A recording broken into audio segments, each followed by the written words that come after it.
Not the member for Ashton-under-Lyne, who couldn't count her taxes. Not the member for Sheffield Heeley, who couldn't count how many phones she'd lost. And definitely not the member for Ilford North, who couldn't count to 81.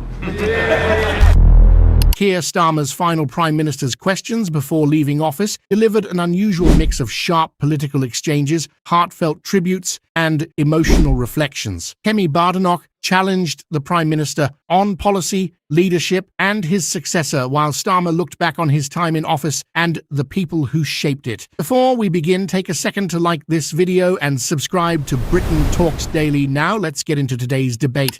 Mr. Speaker, I wanted to make sure that I got the tone right today.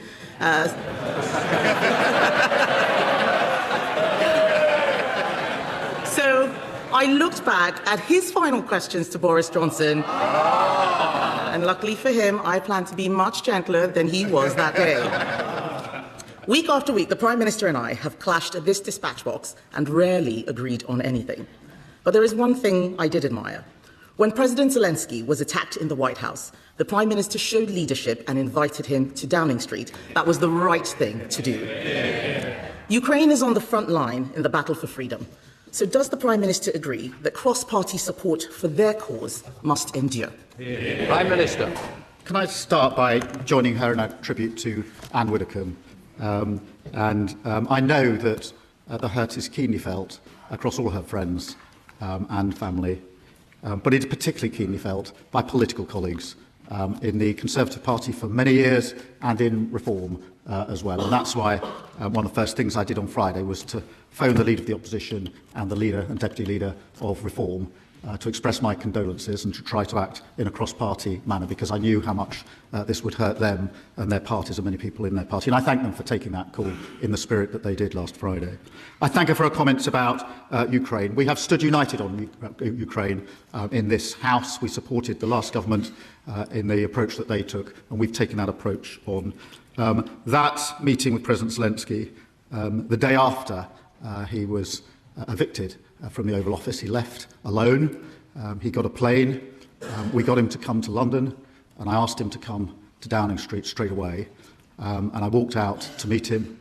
I gave him a hug, and then I showed him what was in the street, which was many people who had come thinking that he was visiting Downing Street. And the moment he got out the car and hugged me, they cheered on the top of their voices, the British people, to tell President Zelensky exactly what they thought of him and the way that he had been treated. And that was a really emotional moment, because it was the first human contact he had effectively had outside of his immediate team since he left the Oval Office. I had a meeting with him to tell him that in this country we will stand with him and Ukraine, and I didn't let him leave alone. I walked him out to his car, because we don't let people in Britain walk out of our buildings alone. We escort them out.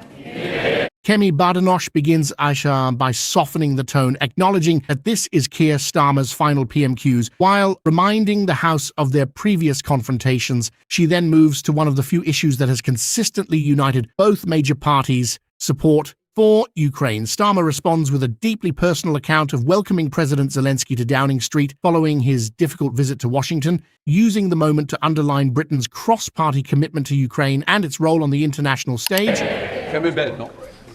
Can I thank the Prime Minister for that answer? And no doubt he will be disappointed that he won't be emulating his hero, Harold Wilson, in winning multiple elections.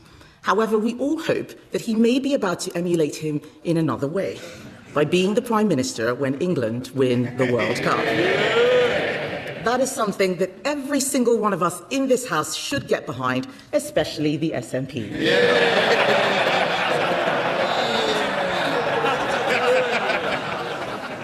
Mr. Speaker, as leader of the opposition, the Prime Minister led his party to a landslide after a historic defeat. I fully intend to do the same. But if you want to lead this country, you should set out your plans to do so. We have. But one politician intends to spend the summer avoiding scrutiny, refusing to set out his plans.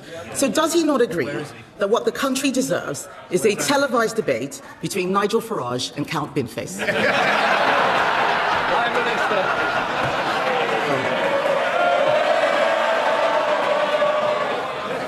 Well,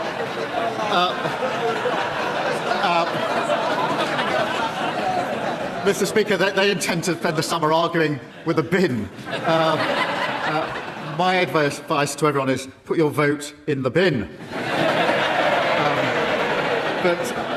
Mr. Speaker, can I just say that I'm delighted today that we are joined in the gallery by some of the people I've met across the country in opposition and in power. And these are the people in the gallery today who are in my mind's eye. People like Trevor and Lewis. They worked together at JLR for over 30 years, and I visited them just before we got the deal with America when tariffs were threatened, and I faced the entire workforce that day who were very, very concerned that they were going to lose their jobs because the tariffs would not be possible for JLR. When we went back, when we got the deal, I took the call from President Trump at JLR in Solihull so they could hear the deal and they knew exactly what it would mean for them. The only mistake I made was putting it on loudspeaker, which of course is always a slightly unpredictable thing to do when you've got President Trump on the other end. But luckily he agreed the deal and the cheer went out. But these are the people across the galleries who are here with us today that are always in my mind's eye. After the respectful opening, Badenoch shifts back into political mode. She jokes about Starmer's final weeks in office before taking aim at the uncertainty surrounding his successor, arguing that leadership candidates should face public scrutiny rather than avoid difficult questions. Starmer sidesteps the political trap by focusing instead on people he has met during his time as Prime Minister, highlighting workers at Jaguar Land Rover whose jobs, he says, were protected through international trade negotiations. Mr. Speaker, I know how much the Prime Minister has come to enjoy our exchanges. In fact, in the King's speech last month, he told me that on difficult days, my input was always a ray of sunshine. He might not have answered many of the questions I asked him, but at least he turned up. It is important to respect Parliament. So does the Prime Minister agree with me that his successor should come to this place and answer questions rather than scurrying away for the summer? Yes. Prime Minister. Well, Mr. Speaker, as Prime Minister, I have participated in over 60 PMQs. Always a pleasure, always something to look forward to. And I've answered, or at least given answers, on 2,800 times, and I'm sure she will question my successor in the same way. And I'm sure she'll forgive me if I just mention one or two others who are in the gallery who have been affected by the decisions we've made, because Billy, who is sitting in the gallery in front of me, was diagnosed with breast cancer in 2023. She was there, Mr. Speaker, when we launched our plan for change, and she's been a tireless advocate for better cancer care. Billy joins us today from the Special Needs School where she works in London, and I'm pleased to tell the House that Billy's cancer is in remission. Can I thank the Prime Minister for that answer and paying tribute to so many of the people who he has been able to help. In fact, I remember when I started this job, the Prime Minister was very helpful to me, saying that I wouldn't last the year. Life comes at you fast. He spent a long time laughing that I'd lost control of my party. I think he should have been paying attention to his backbenchers instead of mine. But everyone in politics would do well to remember how quickly political fortunes can change. I know that he has been asked and he's being diplomatic, but on that note, does he have any advice for his successor? Prime Minister. Mr. Speaker, I will give my wholehearted support to my successor. I want this Labour government to be a success. I want our country to be a success. I shall give my support privately if asked for, not publicly when not asked for. But, Mr. Speaker, I also, if I may, wanted to draw attention to Pooja, who's with us in the gallery today with her daughter. I first met Pooja in a cafe at the back of Euston Station, and she told me about her son Ronan, who was murdered when he was 16, having just done his GCSEs. I have to say, as a father of two teenagers, I found that very hard to hear. His killer, who was also a teenager, collected a ninja sword and a machete from his local post office. He bought them online using a parent's credit card, a fake name with no ID checks. And when I heard that, I said to Pooja that I would campaign with her to get the law changed and make a commitment and a promise to her. And that's why we passed Ronan's Law, driven by Pooja's inspirational campaigning. And today I'd just like the opportunity to thank her for that. The debate continues with Badenoch pressing Starmer on parliamentary accountability, arguing that whoever becomes Prime Minister should face MPs before Parliament rises for the summer. Starmer avoids directly commenting on his successor, instead reflecting on his own record at PMQs and highlighting people affected by government policies. He speaks emotionally about campaigners whose experiences led to changes in cancer care and knife crime legislation, presenting these stories as some of the achievements he is most proud of. Mr. Speaker, that is a lovely statement that the Prime Minister has just made to Pooja. I'm sure the whole House will agree. I think the whole House will also agree that he gave a very diplomatic answer to the question I asked him on advice to his successor. And having heard it, I say this to Labour MPs with as much goodwill as I can muster.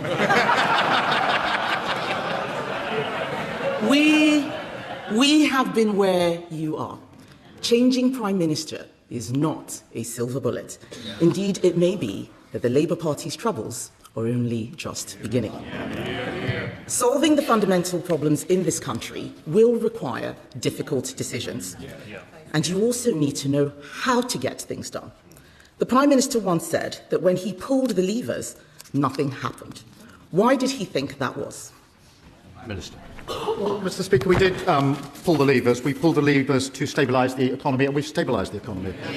We pulled the levers to strengthen our public services, and NHS waiting lists are coming down at the fastest rate for 17 years. We pulled a big lever on child poverty, and this government, we're doing more on child poverty than any government ever, including previous Labour governments.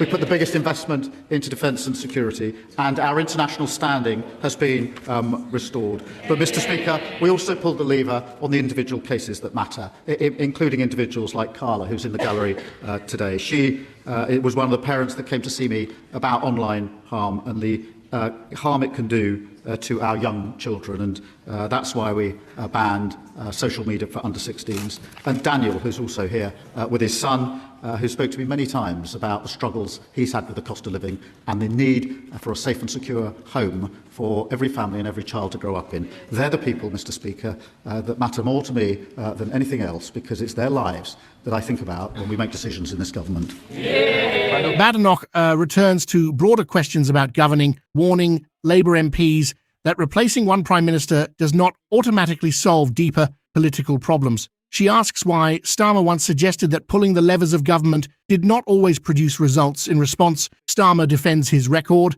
pointing to economic stability, falling NHS waiting lists, defence investment, child poverty measures, and reforms designed to improve online safety and protect vulnerable families. Thank you, Mr. Speaker. So for my last question, the Prime Minister may not think so now, but it is a tribute to him that not a single sitting Labour MP could beat him. Not the member for Ashton-under-Lyne, who couldn't count her taxes, not the member for Sheffield Heeley, who couldn't count how many phones she'd lost, and definitely not the member for Ilford North, who couldn't count to 81. This is my last exchange with the Right Honourable Gentleman, and I know how much his wife and children mean to him, and that they are in the gallery today. As everyone here knows, our families make a huge sacrifice for our choice to enter public life. So I hope he will allow me to draw our time together to a close by thanking them for the love and support they have given him throughout his time in office. Can I thank her very much for that? It is the last question I'll face from the Leader of the Opposition, and so let me wish her well and her family.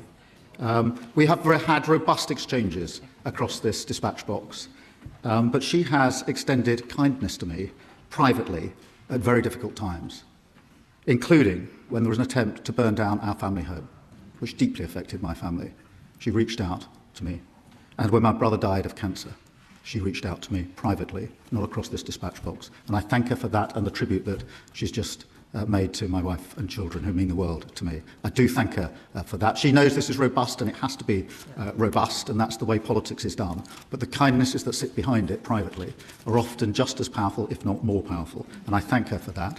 I also stood at that dispatch box, Mr. Speaker, for 4 years as Leader of the Opposition. I know firsthand it's the most difficult job in politics. The final exchange moves away from partisan politics and becomes one of the most personal moments of Starmer's premiership. Badenoch acknowledges the sacrifices made by his family and thanks them for their support during his time in office. Starmer responds with genuine appreciation, recalling acts of personal kindness from Badenoch during difficult periods in his family's life. He closes by reflecting on rebuilding Labour after its 2019 defeat and defending the achievements he believes defined his time as Prime Minister. Keir Starmer's final Prime Minister's questions offered a rare combination of political debate and personal reflection, while Kemi Badenoch challenged him on leadership, accountability, and the future direction of the Labour Party. The tone gradually shifted from confrontation to mutual respect. It served as a reminder that although PMQs is one of the most combative events in British politics, there are moments when political opponents recognise each other's public service beyond the headlines. Throughout the session, Badenoch attempted to frame the transition of power as a moment that demands greater scrutiny. She questioned whether the next Prime Minister should face Parliament before the summer recess and warned that changing leaders alone would not solve Labour's political challenges. These arguments reflected the opposition's broader message that accountability should remain central during any change in government. Starmer, meanwhile, chose to use much of his final appearance to reflect on the people he had met during his time in office, rather than focusing solely on party politics. From support for Ukraine to cancer campaigners, victims' families, and workers affected by government decisions, he presented these personal stories as the achievements that mattered most to him. Whether viewers agree with his political record or not, the emotional tone of his closing remarks marked a significant departure from the usually confrontational atmosphere of PMQs. As one Prime Minister prepares to leave office and another prepares to take over, attention will now turn to the next chapter of British politics. New leadership always brings new expectations, but it also brings fresh questions that Parliament will be expected to examine closely. What did you make of Keir Starmer's final PMQs? Did he leave office on a strong note, or do you think there are still important questions left unanswered? Let us know your thoughts in the comments below. If you enjoyed this analysis, please like the video, subscribe to Britain Talks Daily, and turn on notifications so you never miss our coverage of Westminster debates, PMQs, and the biggest stories in UK politics. Thanks for watching, and we'll see you in the next analysis.